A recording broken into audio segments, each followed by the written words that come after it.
So hopefully the formula for the unequal variance case looks pretty familiar to you. It's the difference in the means plus or minus a t-quantile times a standard error.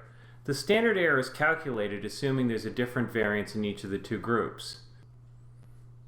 It turns out that if the x observations and the y observations are IID normal, potentially with different means and potentially with different variances, the relevant normalized statistic does not follow a t-distribution.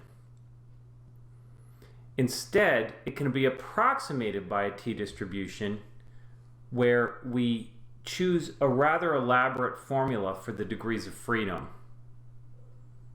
Now, no one remembers this degrees of freedom calculation, and it's a very odd calculation because it doesn't just involve the sample sizes, but actually the estimated standard deviations and variances from the two groups. Nonetheless, if you plug in this potentially fractional degrees of freedom, you get a t calculation that very closely approximates the relevant distribution, which is not actually a t distribution. And it turns out that it works well enough that I can give the statement that when you're in doubt, just use the unequal variance interval.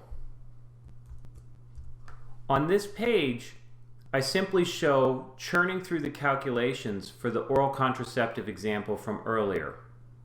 You might want to go through this calculation just so you can at once convince yourself that you can plug into the standard deviation formula.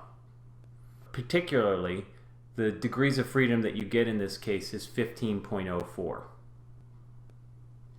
Nonetheless, typically when we want unequal variance t-test, we simply use the R command t.test with var.equal equals false, and that'll do the relevant t-test with unequal variances and produce the relevant t-quantile with unequal variances. So let's summarize what we talked about today. We talked about creating intervals using the t-distribution, some of the handiest intervals in all of statistics. When we have single observations or paired observations for which we've taken the difference, we use the t-interval to create intervals that are highly robust to the underlying assumptions regarding the distribution of the data. However, we have talked about a couple of cases where it's probably preferable to use something other than the t-distribution and t-intervals. For example, we talked about when the data are highly skewed, you may either want to take a log or look for different procedures. In addition, when your data is binary, you might consider something like looking at odds ratios, which we will cover in our generalized linear model component of the regression class. The same can be said for count data, where we'll talk about Poisson models and generalized linear models for rates, again in our regression class. For several of the other two-group special cases, the class Mathematical Biostatistics Bootcamp 2, also on Coursera, covers many of them.